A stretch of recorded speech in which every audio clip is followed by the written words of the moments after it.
I quit, I am quitting YouTube, that's it, that's done. तो yes, so much champions of the world में उतरे DX Chetan and yes you guessed it right, I quit matches के बारे में हम देखने वाले हैं। बेसिकली पिछले 10 आई क्विट मैचेस को हम रैंक करने वाले हैं, मतलब रैंक हो चुके हैं, हमें बस रिव्यू करना है कि एक्चुअली में क्या वो रैंकिंग सही भी है या फिर ऐसी लुल्ली पुल्ली रैंकिंग है। ऑफकोर्स कुछ मैचेस हम छोड़ने वाले हैं, लिंक डिस्क्रिप्शन में रहेगा एंड विल सी कि एक्चुअली में कौन कौन से भी मैचेस हुए हैं और क्या वो बढ़िया आई क्विट मैचेस थे या नहीं।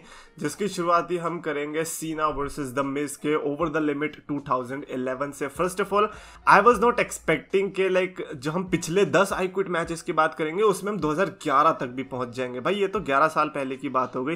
तो आप मेरे से कहना चाह रहे हो कि 11 साल के अंदर लाइक 10 आई क्विट मैचेस नहीं हुए, which is very shameful I guess, क्योंकि ये ऐसी स्टिपुलेशन है जो कि लिटरली आपको हर साल दे सकते हो। बट आई अंडरस्टैंड, है ना, इसकी गंभीरता को भी हम समझते, जितना आप इसको एक्सक्लूसिव रखोगे उतना राइवलरी में मजा आने वाला है। सीना वर्सेस मिज का कुछ ऐसा ही था। बेसिकली सीना वर्सेस मिज कहना भी बेकार रहेगा because it was basically 2-on-1 situation, right. तो बट फिर भी जॉन सीना ने एक बिल्कुल टिपिकल बॉलीवुड एक्टर की तरह उन दोनों सुपरस्टार्स को जो धोया उस मैच के अंदर और द मिज से आई क्विट बुलवाया था। आई थिंक वो सबको रिमेंबर तो रहेगा। सीना ने अपनी टाइटल जो सक्सेसफुली डिफेंड करी and that was definitely not the first time जहां पर जॉन सीना ने किसी और को आई क्विट बुलवाया। आई थिंक आई क्विट के स्पेशलिस्ट बन चुके हैं जॉन सीना, मतलब दूसरों को कहलवाने में, तो इस पर तो डेफिनेटली दाद देनी पड़ेगी।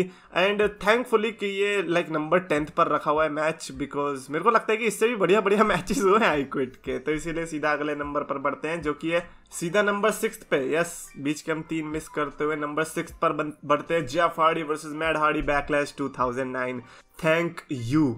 Yes, Jeff Hardy Matt Hardy का ये आई क्विट मैच तो मेरे को हमेशा याद रहने वाला है। इसके बारे में तो मैंने बहुत बात भी करी है किस तरह से 2009 का लाइक जो वो रन था ना 2008 से 2009 का, वो गोल्डन रन था जेफ हार्डी के लिए या फिर किसी भी एक पर्टिकुलर सुपरस्टार के लिए जो कि एज एन अंडरडॉग गया था। काफी टाइम तक वेटरन रहा है, लेकिन जब वर्ल्ड चैंपियनशिप जीतने की बात आई तो इतने ऑब्स्टिकल्स आ रहे थे। Jeff Hardy was that guy and सबसे बड़ा ऑब्स्टिकल कौन आया? उसका खुद का भाई। और अगर खुद का भाई अगर करे ना तो भाई मेरा रिश्तों से ना वो विश्वास ही उठ गया था उस टाइम पे कि यार जब भाई धोखा दे रहा है तो फिर आगे चल के जीने का फायदा क्या है यार, है ना। लेकिन जेफ हार्डी ने भाई अच्छा खासा मजा चखाया। आई थिंक ये उनका लास्ट मैच था आई क्विट मैच। उसके पहले भी काफी एक्सट्रीम रूल्स मैच हुआ था, स्ट्रेचर मैच हुआ था, आई गेस नॉर्मल मैच हुआ था कि नहीं, I don't remember that. But हाँ, ये वाला जो फाइनल मैच था जिसमें रस्सी पे बांध के भाई जो ऊपर से स्वांटन बॉम्ब मारा, I think that was definitely worth it. But I think मेरे को याद आ रहा है कि इसके बाद भी मैट हार्डी ने अटैक किया था क्योंकि यहाँ से उसका हाथ जो है इंजर्ड हो गया था और जजमेंट डे, बैकलैश के बाद जजमेंट डे आया था तो उसमें एज से जब मैच था जेफ हार्डी का तो उसमें अटैक करने आए थे। ओके, तो आई थिंक ये लास्ट मैच नहीं था, उसको तब भी अकल ठिकाने नहीं आई थी। खैर क्या ही बोल सकते हैं, बट मैं इतना तो कह सकता हूँ कि best wrestler von that night. ये वाला मैच भी अच्छा था, है ना। जेफ हार्डी के मूव्स उस टाइम पे अलग ही लेवल पे हुआ करते थे एंड या डेफिनेटली इस मैच में आई क्विट की स्टिपुलेशन बनती थी। नंबर 5 पर इन्होंने रखा जॉन सीना वर्सेस बटीस्टा का फ्रॉम ओवर द लिमिट 2010। अरे बाप रे, हम 1 साल और पीछे चले गए। मेरे को लगा 2011 लिमिट है लेकिन ये तो 2010 तक भी पहुंच गए। सीना वर्सेस बटीस्टा की राइवलरी काफी अनएक्सपेक्टेड तरीके से आई थी 2010 के एलिमिनेशन चेंबर से। नोबडी वाज एक्सपेक्टिंग कि पहली बात तो बटीस्टा का लाइक ऐसा लाइक विशियस रूप देखने को मिलेगा, वो भी जॉन सीना के अगेंस्ट। हालांकि थोड़ा सा हमने पहले टीज देख लिया था जब रे मिस्टीरियो को अटैक किया था बुरी तरीके से, बट जॉन सीना के साथ वो जो राइवलरी थी मैं कहूँगा काफ़ी अंडरवेलमिंग थी। मतलब जो हम जॉन सीना वर्सेस बटीस्टा से एक्सपेक्ट कर रहे थे, जो कि ऑफकोर्स 2007 या 8 में हो जाना चाहिए था, वो 2010 में जो ये कर रहे थे वो मेरे हिसाब से तो बहुत मैसिवली फेल हुआ था। अंडरटेकर वर्सेस शॉन माइकल्स ने ईजिली इस मैच को सरपास कर दिया था रेसलमेनिया के अंदर, तो कुछ बचा ही नहीं था इस मैच में। बट हाँ, ओवर द लिमिट 2010 पे पर व्यू में जब इनके बीच आई क्विट मैच आया जिसमें सब कुछ हो गया था इस मैच के अंदर, मेरे को एंडिंग स्पेशली बड़ी कूल लगी थी कि भैया जॉन सीना ने आई क्विट बुलवा तो दिया बटिस्टा से लेकिन फिर भी फेंक के माने कार के ऊपर से। यार ये बुरी लगती, भाई तुम किस बात के बेबी फेस, तुम्हें हीरो मानते हैं यार लोग, जब आई क्विट बोल दिया बंदे ने फिर क्यों फेंक रहे हो बेचारे को, है। And by the way, is it safe to say कि रेसलमेनिया 26 से ज्यादा अच्छा मैच उनका ये ओवर द लिमिट वाला था। एंड काफी सारे सुपरस्टार्स के साथ ऐसा हुआ है कि रेसलमेनिया से अच्छा मैच उनका बाद वाले पेपर व्यूज में आया and I think this was one of them. तो I think John Cena versus Batista भी डेफिनेटली इस लिस्ट में रहना बनता है। अगला सुपरस्टार है Ronda Rousey versus Charlotte Flair का WrestleMania Backlash 2022। It's good to see this match because like female superstars में बहुत ही कमाल का मैच इन्होंने दिया था बैकलैश में, एंड यू नो एक्सपेक्टेशंस सबको जो है इन्होंने सरपास कर दिया था, एंड फुल फाइट थी। मैं तो इसको मैच भी नहीं कहूंगा, मतलब रेसलिंग मैच नहीं था, ये लिटरली एक ब्रूटल फाइट थी। शार्लेट फ्लेयर का भी हमने एक अलग ही रूप देखा था, no matter what you say about Charlotte Flair, लेकिन जब भी वो रिंग के अंदर आती है she is definitely the queen, जो कि उन्होंने प्रूव भी किया। तो लाइक नंबर 3 का तो मेरे को पता नहीं, बट डेफिनेटली टॉप 10 में तो ये मैच रहने के लायक है। एंड मैं ये कह रहा हूँ कि टॉप 10 में तो रहेगा ही। अब जब पिछले 10 साल में हुए ही 10 मैच होंगे तो रह ही जाएगा।